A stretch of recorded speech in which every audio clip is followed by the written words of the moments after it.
You will need a pencil and an eraser, a fine liner pen and some marker pens for this activity. Also some lettering, either your own or some that you've printed or copied. So once I've got my lettering, I usually then use a hard pencil, maybe an H or a 2H pencil, so that the lines are quite light, to draw my design on the letters. As you can see, I turn my paper around to do my design. I just find it easier to get a good shape with the drawing if it's the right way round for me. So yeah, just do whatever's easiest for you to fill in your design. I do this just to try and get a rough idea of how shapes are going to fit together. Obviously, the more complicated things are, you might need this. Sometimes it's fine just to go in with pen if you're confident with that. I just find it easier to do that. Then I get the fine liner and just go over the design. I don't always stick exactly to my pencil lines, but they're there as a guide for me. So just to talk about the lettering again, if you're not confident making up your own font or drawing the letters, you can just use a word processing program like Word or something like that and print it out and then just fill in your own design if you feel more comfortable doing that. Or I don't know, maybe from a magazine or a newspaper, you could always trace over the letters. It's up to you. Don't feel you have to draw out all your own letters.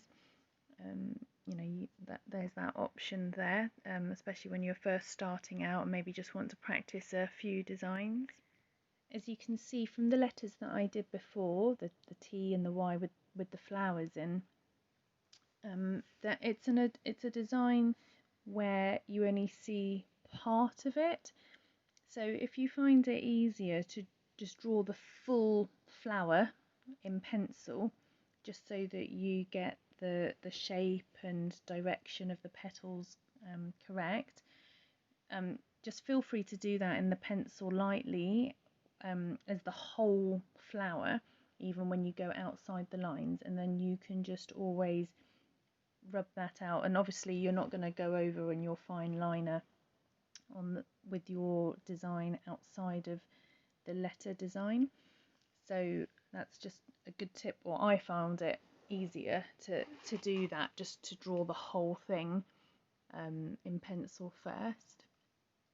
I then used marker pens to colour in my design. Unfortunately, these markers weren't the best quality and they did bleed quite a bit. So I did find, even when I drew up to the lines, sometimes it went a little bit out of the line, which was a little frustrating. I also realised after doing this video that I should have started with the pink, the lighter colour first. I had done that for the S, but I think I just got a bit distracted while I was doing the recording of this. So some of my letters you might see look a bit messy on the edges, but that's because I'm going to be cutting them out to arrange on a different backing.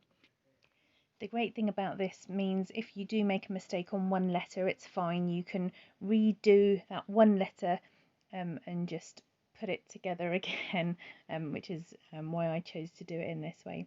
So why don't you have a go? I'd love to see your creations. I hope you enjoy making something, and thank you for watching.